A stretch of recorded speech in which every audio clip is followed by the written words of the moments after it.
Welcome to A Fork in Time, the alternate history podcast.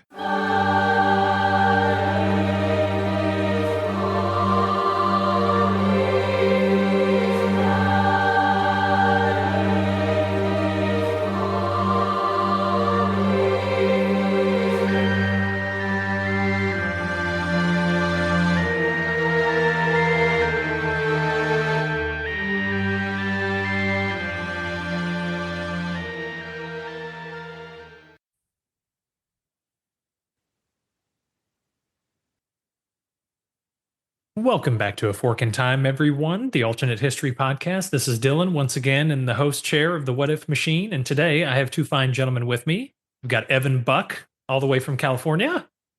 Hey everyone, how's it going? It's your boy Evan. And Chris is just chomping at the bit to say his famous phrase. Chris Coppola, everyone. Hi, good people. There we go. Now it's a podcast. Now it's an episode.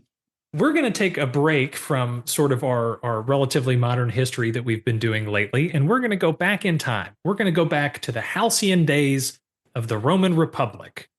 Today, we're going to talk about one of the most disastrous military defeats, not just in Roman history, but in all of military history.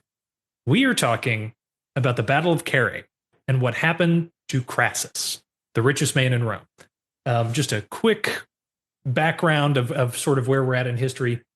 This is the age of the First Triumvirate. Caesar has decided that he's going to be the middleman between the two giant figures of Roman politics, Pompey the Great and Crassus. Crassus made all of his money, in the proscriptions of the dictator Sulla, taking everybody's property and originating the term fire sale, fun fact, because he had Rome's first fire brigade.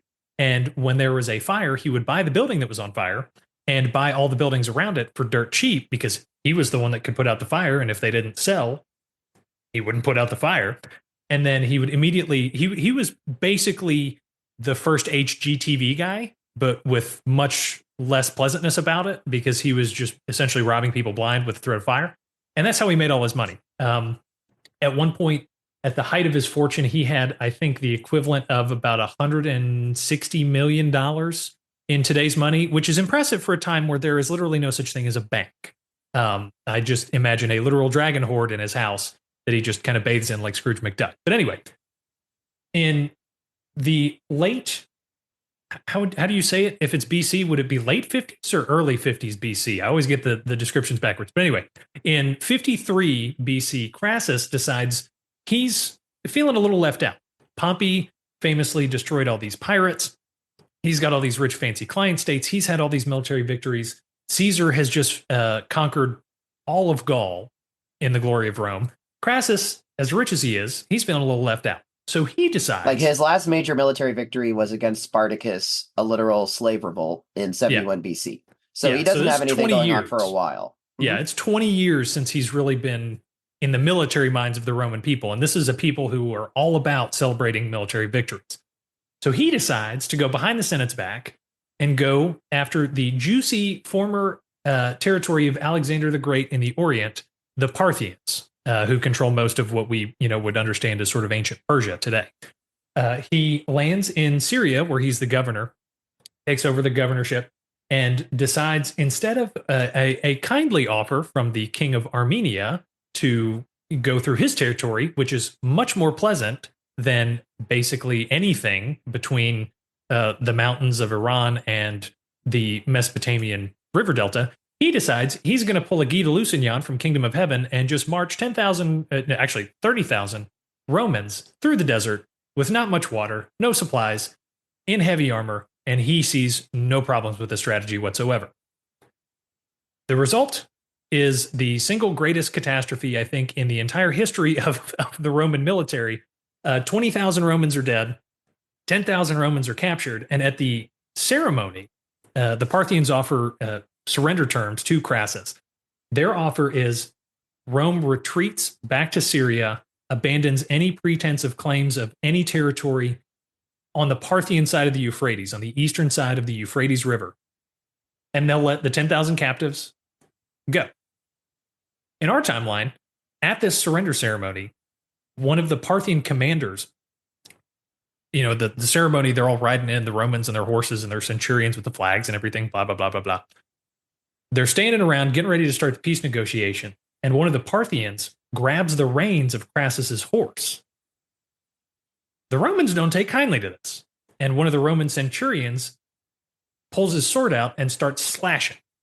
Well, the Parthians react, as you might expect, and immediately kill the entire negotiating party and pretty much slaughter quite a few of the captives, all the leaders. And they take this 10,000 captive Roman legionaries and they ship them off to what amounts to Siberia on the eastern end of the Parthian Empire.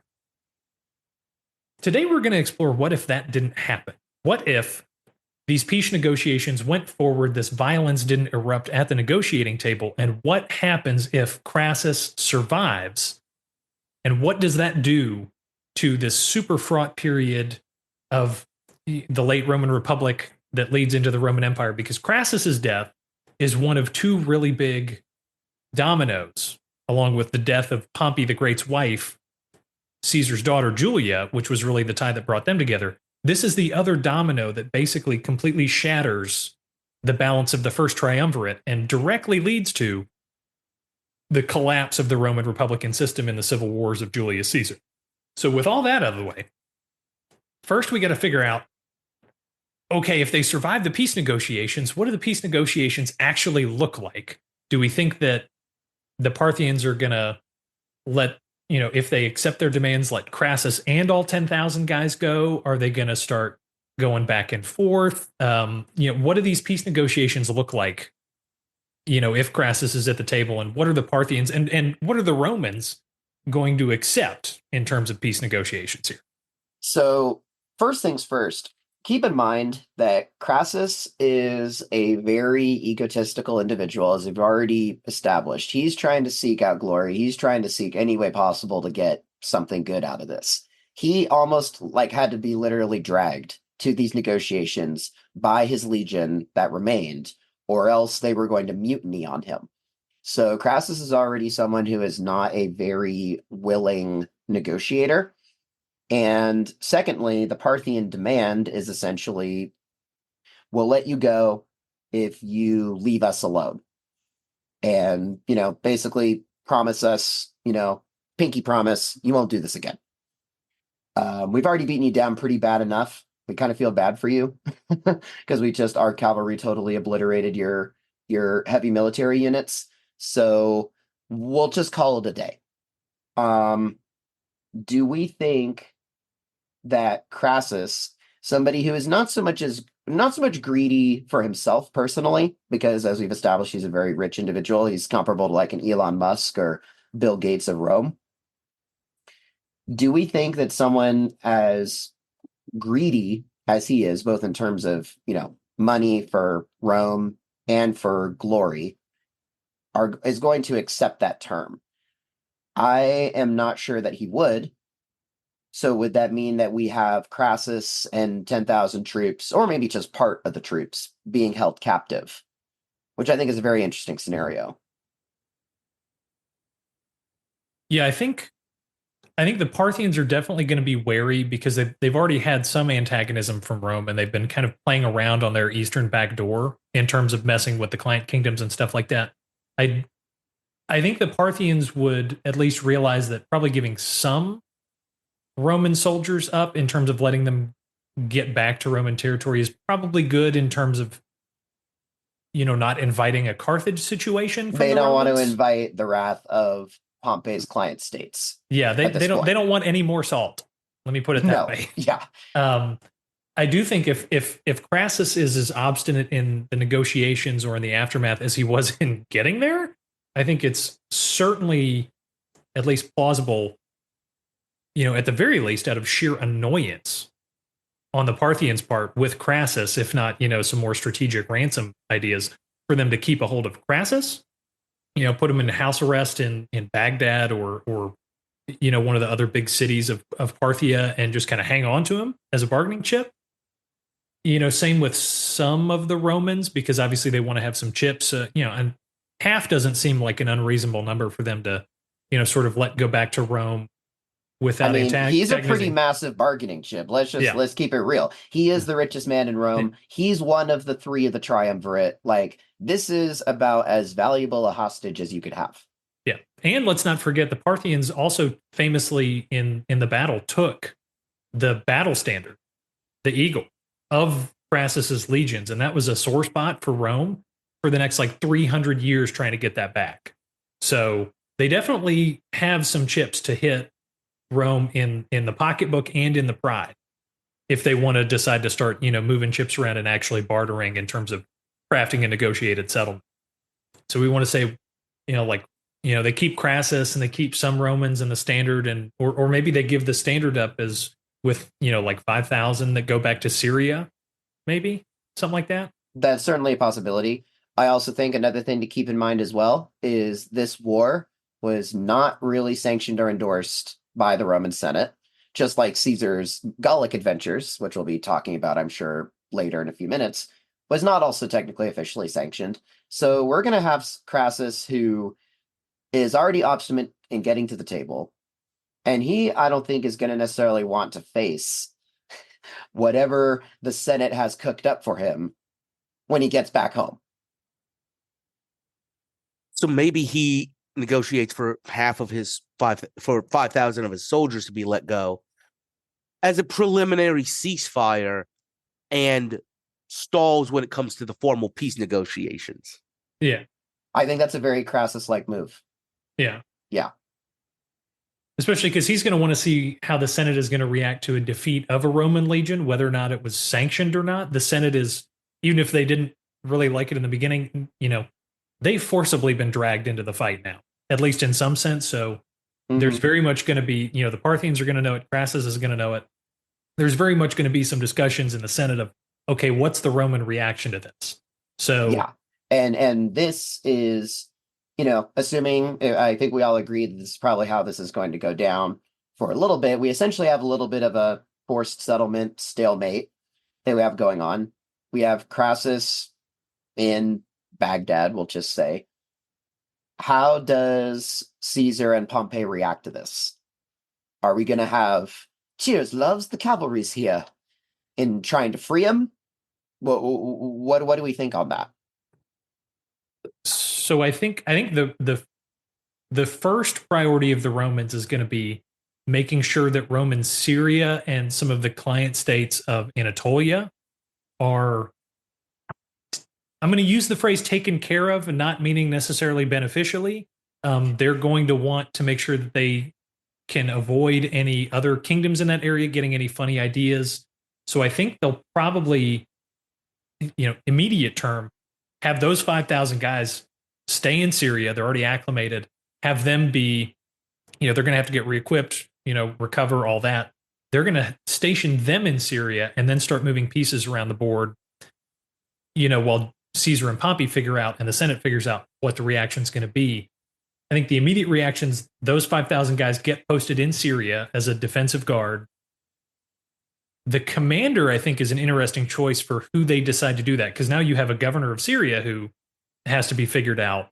That is going to be somebody from the Senate, but I think the Romans are also going to want somebody of a significant command experience to go into the theater to be able to handle, whatever campaign they're going to cook up.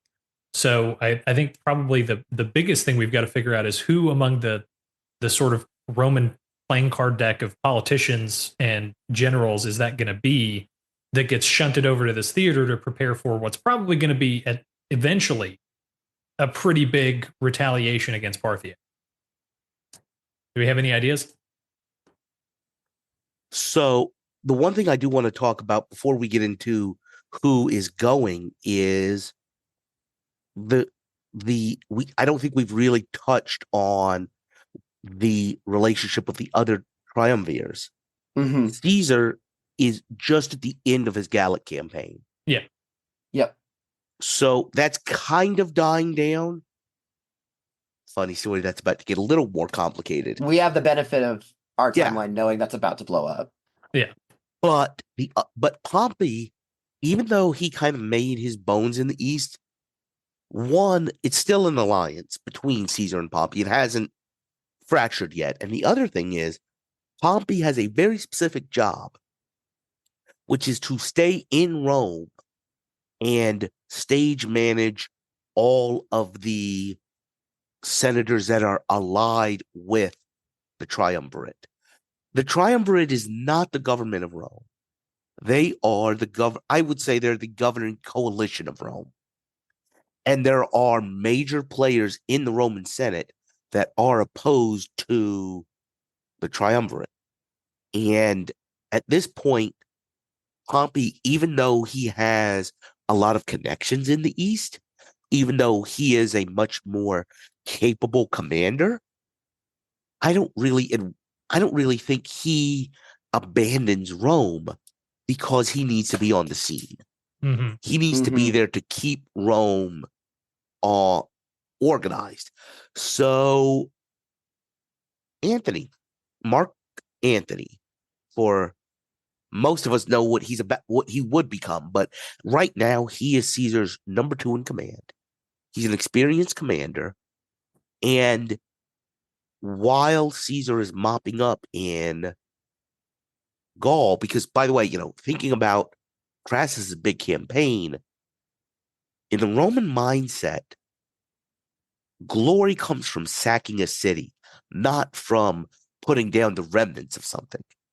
So at this point, Caesar is finishing up Gaul, but Antony goes out east to whip these 5,000 people into shape, plus to get support from Pompey for the campaign to go rescue Crassus.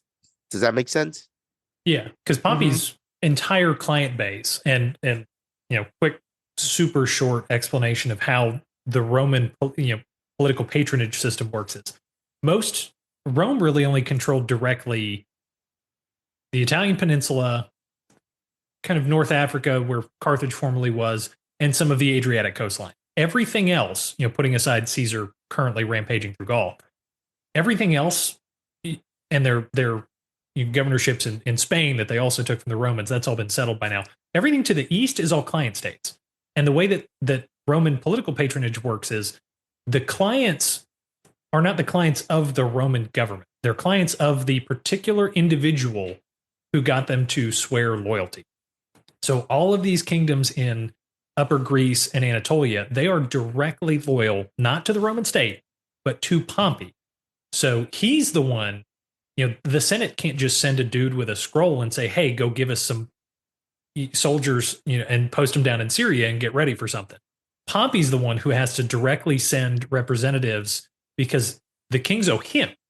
So he's the one that has to stay in the Senate and also has the authority to get all this done. So he's very much the big fulcrum in getting, the Armenians, the Anatolians to send, troops and cavalry down. And I think Antony makes sense because, Caesar's still mopping up Gaul, and he's also not going to whip all the way across the Mediterranean in the middle of one major military campaign to go start another one. You could move one person. You couldn't move Caesar's legions, I guess is the best way to put it. Yeah. So the Senate is going to be starting to work on reforming new legions or, grabbing one legion here, one cohort here. They're not going to move an entire 15 legions from Gaul as one unit. They're going to start shifting other stuff across the board. So, and Antony makes sense because he's important enough to have a lot of, to use the Roman word gravitas and imperium, to command these guys, especially on an interim basis until you get a full consul or proconsul in to do stuff. But he also has more familiarity because he was a cavalry commander, at least in some actions. So he's going to have more familiarity with the way the Parthians are going to think about things rather than just a straight Roman legionnaires with their testudo and their shields marching in heavy infantry line formation, because we saw how well that worked the first time. So I think Antony is a good general that makes sense. The Senate's going to like him at this point. He's a respected commander. He served under Caesar. I think he's a good fit for this Syrian mess that they now find themselves into. So Antony goes east into Syria. How, what do we think? He reforms the 5,000. That's about a legion's worth after Marius' reforms. That's 1 legion worth. You know, Pompey's clients in the area provide additional soldiers. So 52, 51, Mark Antony invades Parthia again to settle their hash. Mm-hmm. And the entire objective of that second invasion is to avenge the first. Yeah. To go free Crassus, plus to reestablish Roman claims, tenuous as they may be, to the areas east of the Euphrates. Yeah. And there's also the recapture Crassus, it might seem like this is a lot for Rome to do just for the sake of one guy.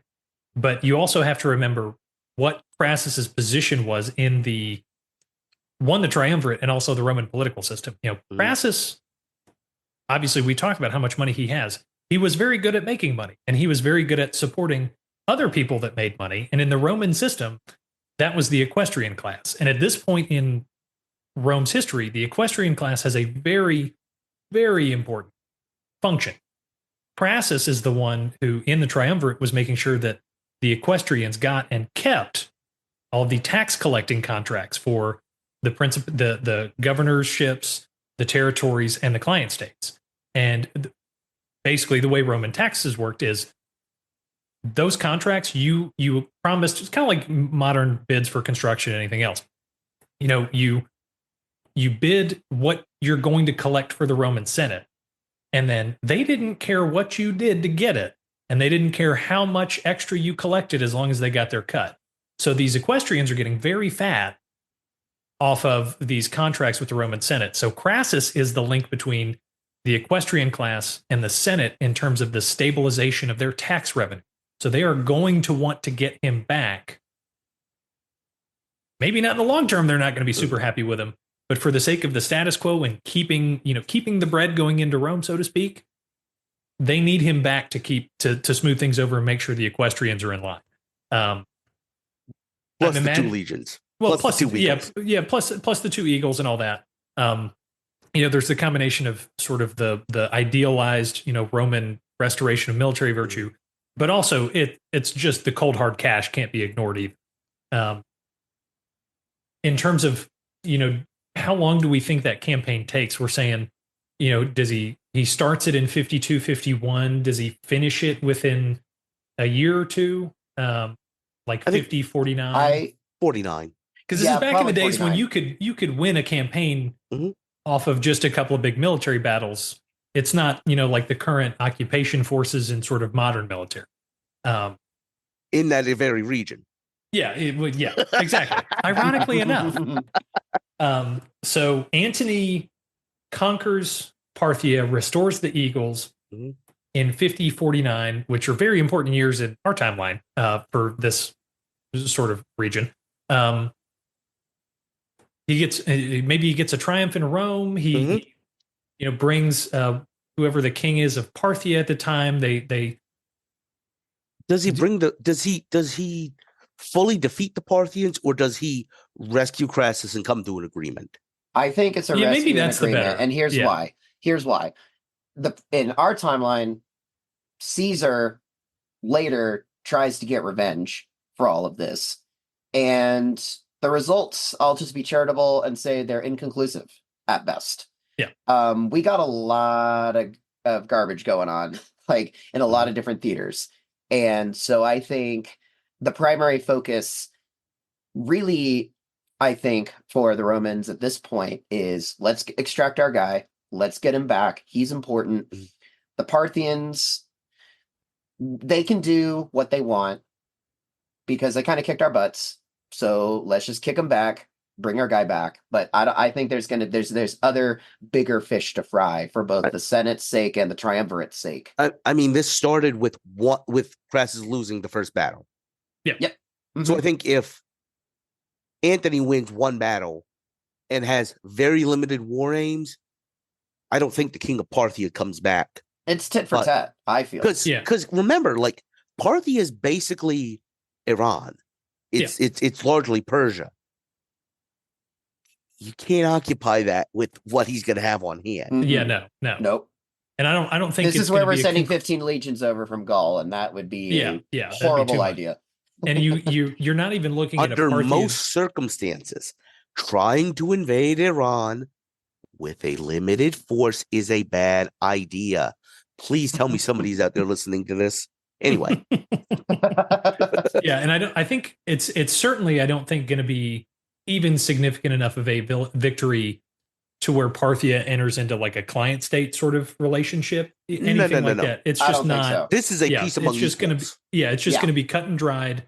There's going to be unfriendly feelings. Everybody kind of knows that they're going to go in for another dust up, but it could be 20 years down the line. It could be 100 years down the line. They don't care. It's not their problem yet. Mm-hmm. And then Antony comes back to Rome, big fancy parade, the whole 9 yards. He's got Crassus in tow. So I think then the next question is, what kind of homecoming is Crassus getting? Other than going to open his door and make sure his dragon horde is still there. Before we do that, let's finish up the Caesar arc. Oh, yeah, that's important too. Yeah, we do need to get back to Caesar. Mm-hmm. Yeah. So what's going on with him right now? So let's just say Rome does have a foreign king brought back in chains. We don't need two. We just need one foreign king. Let's not get greedy. Yep.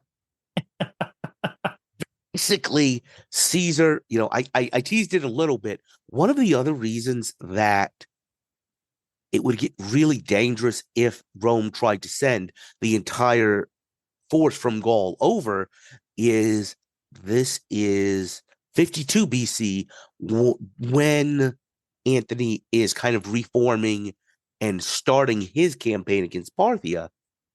Vercingetorix starts the last big rising of the Gauls, and this is one of Caesar's most famous battles, where he literally it's the double encirclement, isn't it? Yes, where he builds a wall, where he isolates Alesia, I think, is the town where Vercingetorix's leadership is, and he builds a wall around it. He besieges them, and the rest of the Gallic army comes in, trying to break into the city, rescue Vercingetorix, and start the whole rebellion.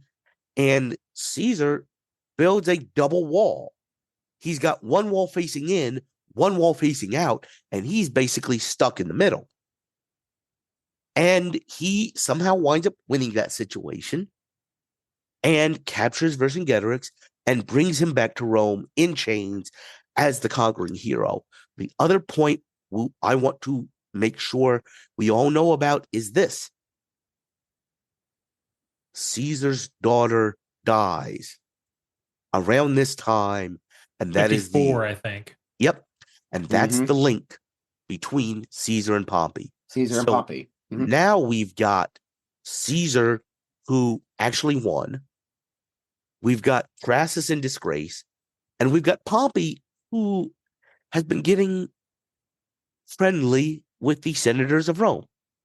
He's been sitting back, managing Rome, and the triumvirate is internally. Is the triumvirate broken? Essentially, maybe not officially. Maybe there's a facade. Maybe, hey, we got our guy back. We're good to go, and we still need him around for the money to still flow into the coffers. But I think Crassus really just kind of goes away quietly to a certain degree, because the whole reason this adventure happened was he was looking for glory for himself. Mm-hmm. He fails spectacularly. And so Pompey and Caesar can just be like, all right, you know what? Maybe this whole war, command generaling thing, that's not really your thing anymore. Leave that to us. I think with the disgrace of losing, I think for the lack, Crassus is almost politically radioactive. He doesn't really have any political power anymore. He wishes he could go back to his house and retire. Yeah. Mm-hmm. The Romans and the Greeks initially did this as well, but the Romans, if you lost an army under the Republic, you could be criminally charged. Mm-hmm. Mm-hmm. And that's what I think happens to him. I think So he's brought back and tried. What destroys the Triumvirate, first, there's no longer a reason for Pompey and Caesar to be allied to each other. Both of them are turning on Crassus as quickly as they can because they're both relatively ambitious men who do not want anybody knowing that they ever spoke to Crassus. And they're kind of pulling apart. Caesar has now established himself as a military leader in his own right. When he started Gaul, he hadn't really made a name for himself yet. Yeah, he was initially in the Triumvirate as the junior partner because he was the bridge between Crassus and Pompey. Yep. Uh-huh. But now that calculus is completely shifted. That role is completely shifted away. And so you're looking at a situation where the Triumvirate no longer serves anybody but Crassus, who just wants the Triumvirates to not have him tried. Yeah. Yeah. And, basically, I think, although this is a point where we can start seeing some divergence between the interests of Caesar and Pompey, why does the Triumvirate exist in the first place? Because we have this, as Dylan set up, at the beginning, we have this client-state relationship, the Roman Senate basically throwing up roadblocks to some of what Caesar wants to do and what Pompey wants to do. And the Triumvirate basically gets together, and it's not even necessarily a formal governance structure. It's, I guess the best way of describing it is a known alliance between these three power players. Well, it's what it I is. think is the it's best way to modern understand it is a coalition government. Yeah. Well, it's. I wouldn't even say it's that. It's so the Triumvirate was made because Pompey, Crassus, and Caesar, especially Pompey and Crassus at the time, they both wanted more than they could realistically get from the Senate. Senate.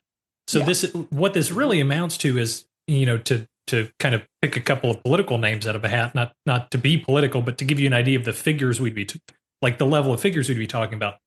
This would be like a backroom deal between Mitch McConnell, Nancy Pelosi, and, the chairman of the Joint Chiefs of Staff to basically, coordinate behind the rest of the government's back to get whatever they personally wanted.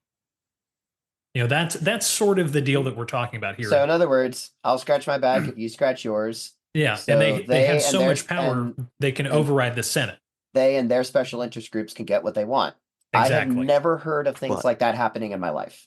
But never. they've gotten what they wanted, and now they can cut bait with Crassus now. Their interests are conflicting with each other. Yep. Yes. So Crassus, we talked about. By the way, I don't know if this comes out listening to it. We had this entire plot set up before we started. But Crassus gets put on trial. And the Senate, the enemies of the Triumvirate are licking their chops because they have him dead to rights. Mm-hmm. Not only did you break the law by going to war, you lost. If you won, maybe we could forgive. So Crassus does still have that gold hoard, though. Yep. So what does he do? So Crassus, what do rich people do when they get into legal trouble? Give all their money to charity, of course. Oh, absolutely. Charity is sometimes a relative definition, though. Yep. So fun thing about the Roman Senate is they could, especially at this period, they could famously be bought, especially if you had political favors, patronage, things like that. They were notoriously self-interested. This is not a republican, as much as it's called a republic. This is not really a republican government. This is an oligarchic government that has thrown bones to the other sectors of society along the way to keep them happy, bread and circus, enough to buy into the thing. Yeah. Yep. That's how the Tribune of the Plebs got started. That's how some of these other things got started. But in reality, the Senate, this group of, a couple hundred dudes in togas, is basically the supreme power behind, 250,000 square miles of real estate. So talk about that thing you just talked about, the Tribune of the Plebs, a little bit. Yeah, so the Tribune of Plebs, to keep a really long story short, originated, as Chris pointed out before we started recording, out of basically the first Union strike in history. The Roman people rebelled earlier in like the 300 or 400s BC against, at the time, some overreaches of the Senate, and they, refused military service, refused to do all kinds of things that the Senate was demanding. They left the city. And oh, were that's like, right. Yeah. You guys get to cook for yourselves. You get to clean up your own stuff. You get to. Yep. Which is actually why they continued to assemble outside of the city when they did their elections for the tribunes. Anyway, so this is where the 12 tables, the 10 tables, the Roman version of the 10 commandments comes up, is this rebellion that starts this institution of the Tribune of the Plebs. And this was a position, it was a small pool. I forget exactly how many. It could have been as many as 10, it could have been as few as 3. But basically this was essentially a board.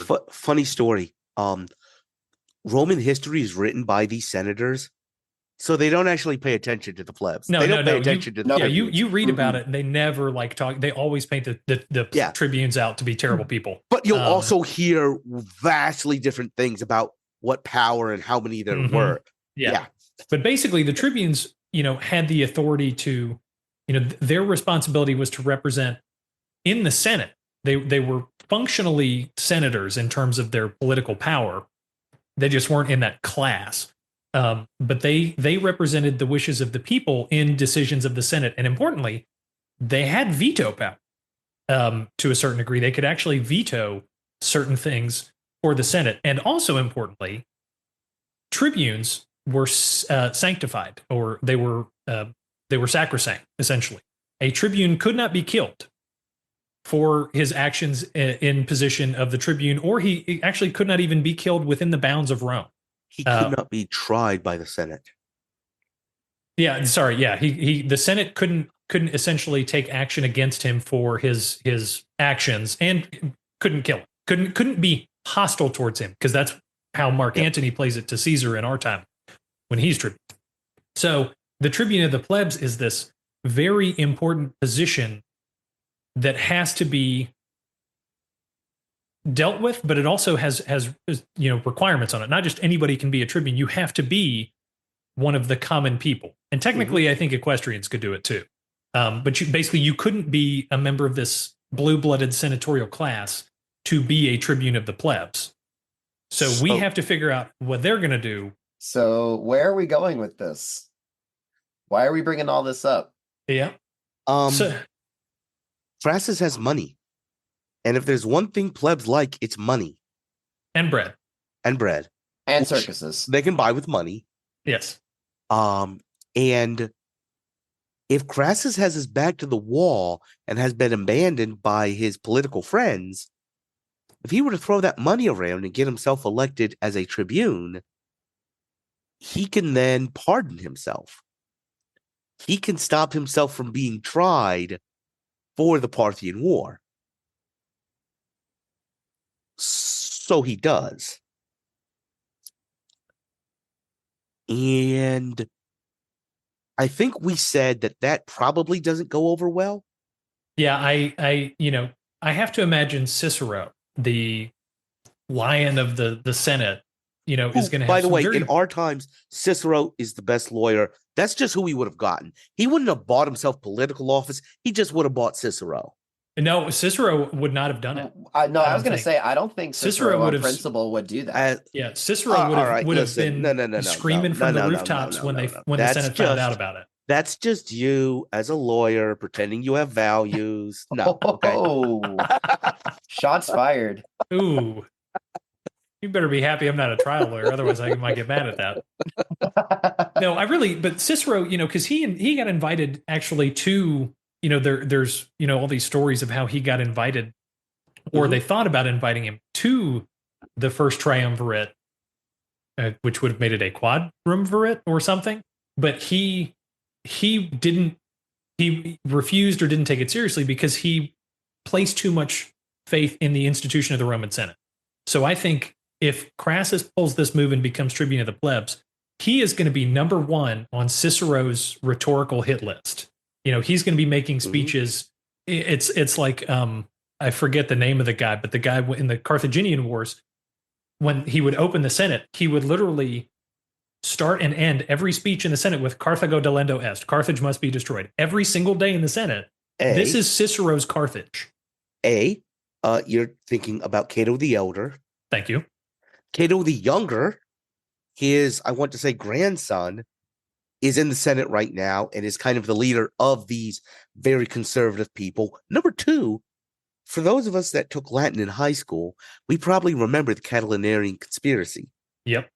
Where Cicero had already virulently prosecuted somebody for conspiring against the power of the Senate. Yes. So I think Crassus now, if he becomes tribune of the plebs, not only is the Senate cheated out of their sort of retribution, so to speak, he is now, Caesar was always kind of the representative through his political career of the little guy, the people, as a general concept, not necessarily as a tribune of the plebs, but like he was the populist guy. He did all the fashion. He was the sort of figurehead and the trendsetter. Crassus is now going to be the tribune of the plebs who has all the legal authority and protections of representing the people. So who's left to back up the Senate's corner? It's the guy who's been there the whole time in Rome and has had a history of managing the Republic, representing the Senate before, saving the Senate's bacon before. And whose job it has been to stay back and deal with Cato the Younger and Cicero and all of these other grandees of the senatorial class. Yeah. I think Pompey is then, both kind of forced into, but also would naturally align with, the Senate as an institution. In terms of, because the Senate's going to need somebody that actually has an army to counter these two guys. Because Crassus has enough money, he can buy mercenaries. He can get the equestrians who do have some territorial control as a potential military factor. Caesar's obviously got Gaul and he's got all his legions. So the Senate is going to need somebody who has clients, who has military experience in their corner. So immediately you're going to start seeing the, even if Pompey doesn't necessarily immediately jump into bed with the Senate's going to jump into bed with him. So I think Pompey looks at the situation and says, Caesar gives me nothing anymore. Crassus gives me nothing anymore. Let me go back to the Senate. Let me go. I don't want to say go native because he is Roman. He is Roman. But let me ally with the people that I've been with for the past 10 years. And do we think that, I think that Pompey basically organizes the Senate to abrogate the rights of the tribune. Yeah, or at least make moves to. I don't know if they can so blatantly legally do that in terms of, the institutions of Rome, but at the very least, but if they don't outright do it, they're going to do something. I think they do. And I think this sets up a really interesting, fun scenario because anybody looking at this sees, and especially us reading history only written by the senators, looks at Crassus and is like, you just bought yourself, you're trying to buy yourself an acquittal. You committed a crime and you're just trying to buy your way out. And I think Pompey realizes the wind is, you know what? I like the senators now because Caesar, one, there's no connection to him anymore. Two, he's the military commander. He's the successful general. At the beginning of the triumvirate, that's what Pompey was. That's Pompey's act. And also, we've danced around this a little bit. Caesar, the difference between Caesar in Gaul and Crassus in Parthia Caesar won. That's Caesar the was only successful. difference. That's Yeah. the only difference. Mhm. And maybe Caesar isn't quite comfortable establishing the precedence that generals can be arrested for overreaching their Overextending, orders. yeah. He has every reason to look the other way on that because he happened to do so himself. So it's distinctly possible that in our timeline, it is Caesar that crosses the Rubicon, brings his soldiers into Italy, which means at this point the province of Rome, and to protect himself from being charged for his war in Gaul. But I think in this situation, Caesar is sitting back waiting to see, because Pompey violates the closest thing to Rome, the closest thing Rome has to a constitution, and organizes the senators to arrest, try, and imprison Crassus. Mm-hmm. I could definitely see that happening. Now, Pompey violated the law to protect the law. Yeah. Mm-hmm. But Caesar now can cross as the protector of both the people and the letter Roman of the way of Roman life. institution. Yep. Mm-hmm. So the act that he used in our timeline is actually believable this time. Because he did use that same justification in our timeline. He absolutely It's just did. nobody believed him. But now he's the good guy, quote unquote, to the Roman people in all this, because Pompey and the Senate are the ones that are going to look like they're going back to the days of old Tarquinius Superbus, and not necessarily a king, but the retrenchment of the Roman political sphere, and violating of the old order.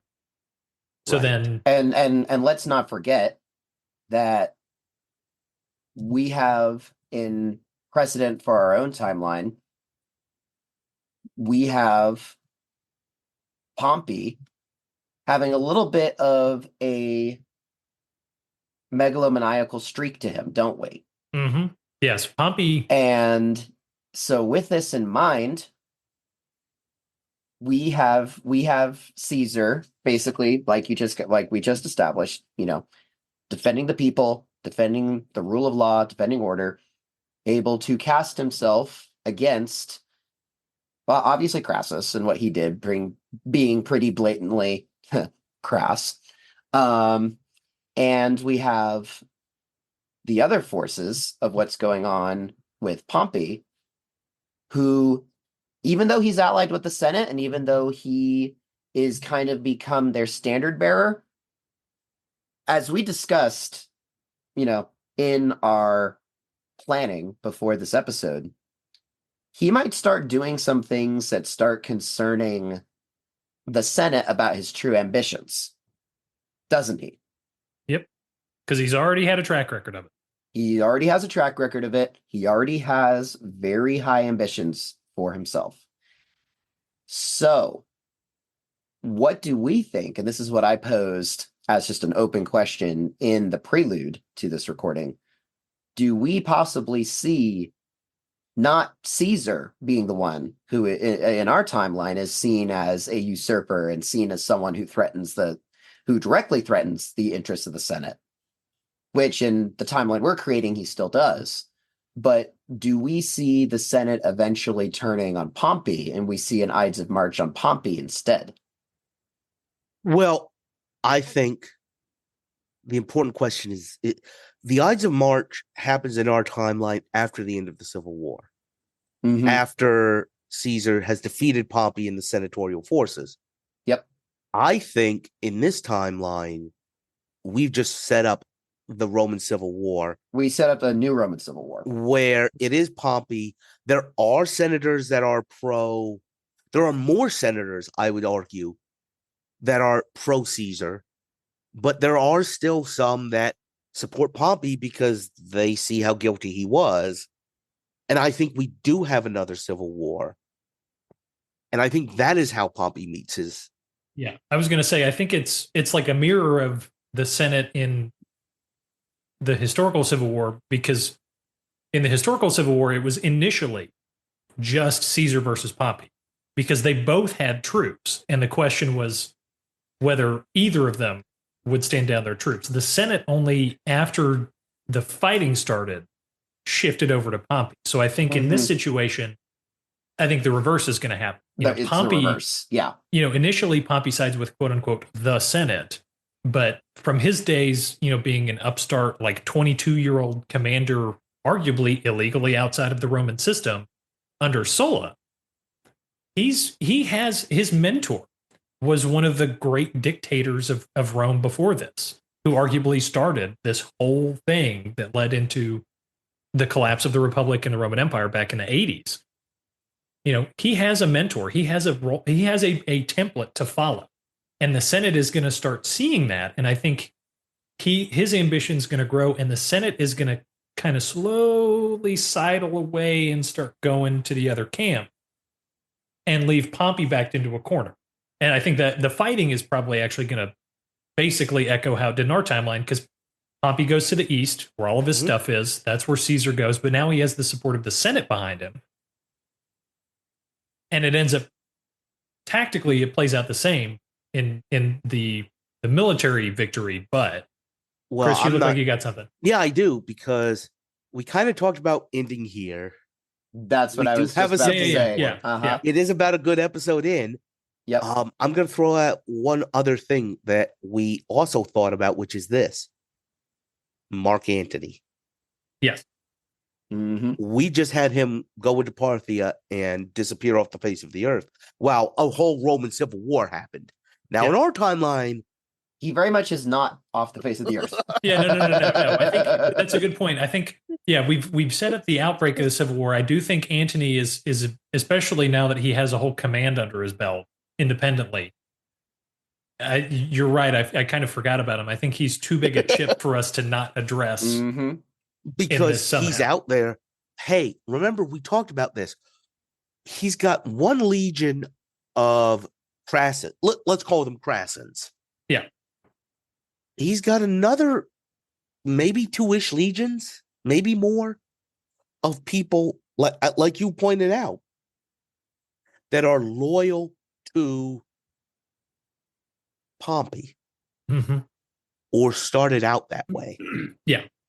And so when we have Caesar versus Pompey, Antony is very important because Antony was Caesar's guy. And I think there's a really interesting argument how the Civil War plays out may turn on.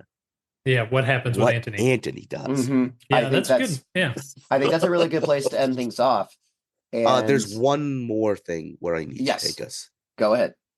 In our timeline, and this area will come into play later, it is very famous, Antony's involvement there, Egypt. Yep.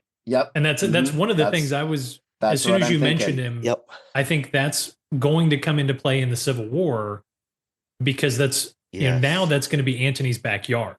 Right. Yep.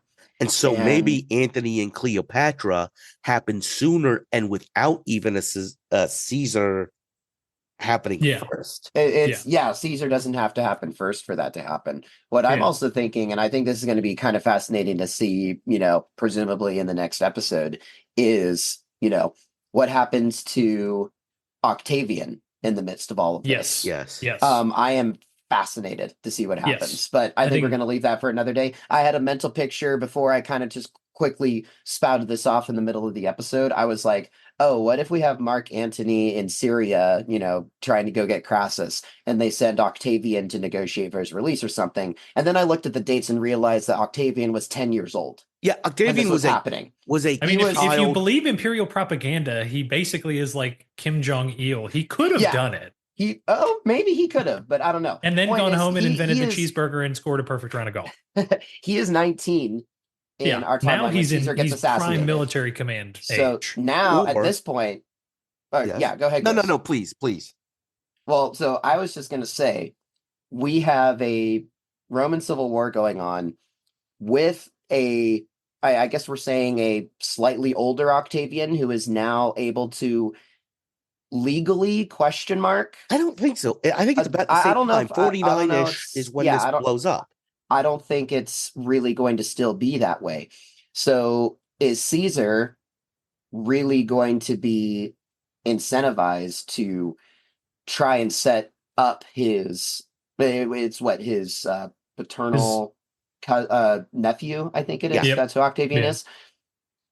Does he really have any? I mean, in our timeline, Octavian literally becomes Roman emperor because when Caesar dies, he is the recipient of all of Caesar's titles, his legions in the will.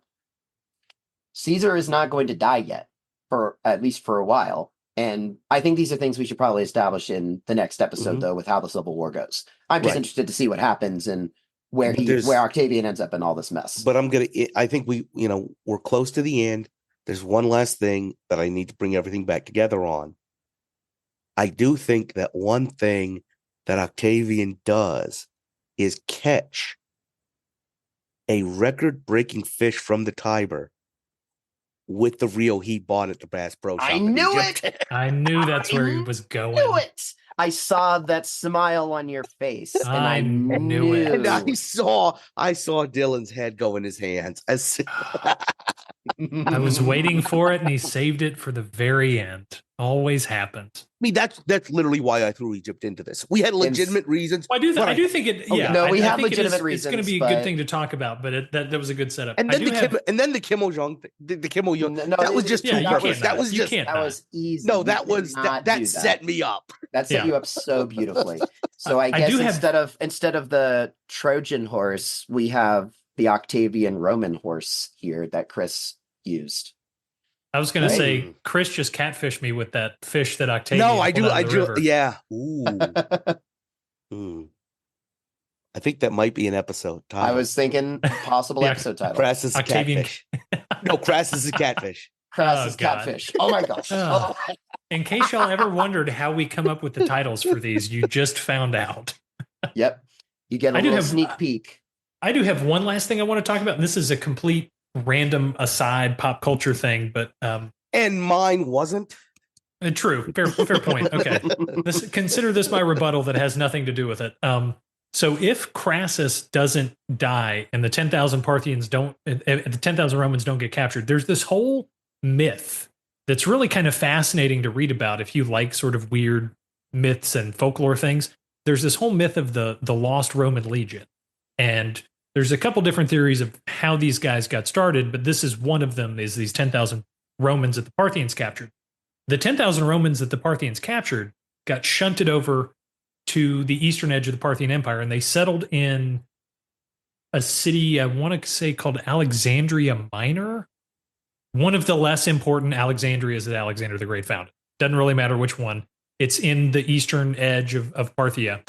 But there's historical conjecture, not super well researched because there's no records, but there's some conjecture that these Romans ended up settling in what amounts to Eastern Persia, Western Asia, and may have even fought in some border skirmishes on behalf of one of the claimants to the Chinese throne in one of the interminable civil wars, or the descendants of these Romans in sort of the early AD period of China.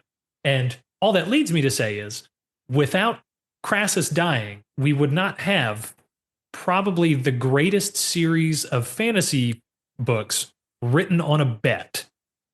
Jim Butcher wrote the Dresden Files, all 28 or 29 books about the magical detective Dresden. But he also wrote a series of 6 books called the Codex Alera. He wrote these books. He was at a writing workshop, and somebody made a bet. He was talking about how there's no such thing as a bad book, off of a lame idea, or you can take a lame idea and still make it a good book. And somebody challenged him on it, and so Jim Butcher responded. The guy bet him that he couldn't write a book off of a lame idea, and Jim said, "I will write a fantasy book out of any 2 lame ideas that you choose." And so the guy threw out The Lost Roman Legion and Pokemon. And that is the basis for Jim Butcher's Codex Alera. So in this universe, we don't have that. And We it's do just not have that. one of the weirdest stories that I'm just like, it's so stupid, but it's so good. That is honestly amazing. And I will just say also as a quick, I don't wear glasses, but I'm just gonna, point with my index finger and go, well, actually, just really fast. But you're referring to the Lost Legion of Carhae that we're talking about in this episode. For those of our listeners who might be confused, and as I was initially when Dylan said this, I was thinking the Lost Legion in Britannia in like 100 AD. A little while after what we're talking about here, but no, we're talking about this is a different. There's actually several Lost Legions and there's that may or may several not have Lost settled Legions. places. Because there's that may or may also, not have gone in other places. There's also the Teutoburg Forest Legion. Yeah, the Teutoburg Forest. Yeah, exactly. Romans were really bad at losing track of legions and forgetting about them. They had a track record for all their military prowess of just happening to drop off some guys in random spots and not know what happened to them. All right. Well, that was a fun one. I think we've set up a good part 2 to this with our sort of alternate Roman Civil War. So thanks everybody for joining us. As always, we have to sign off on this podcast by asking one question. If you come across a fork in time, what do you do? Take it. See y'all later. All right. Thanks, everyone.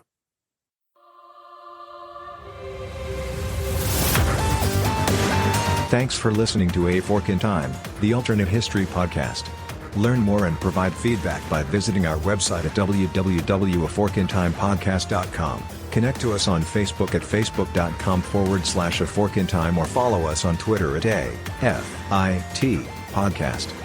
If you want to support the show financially, visit our Patreon page at patreon.com/aforkintime. We hope you will join us next time.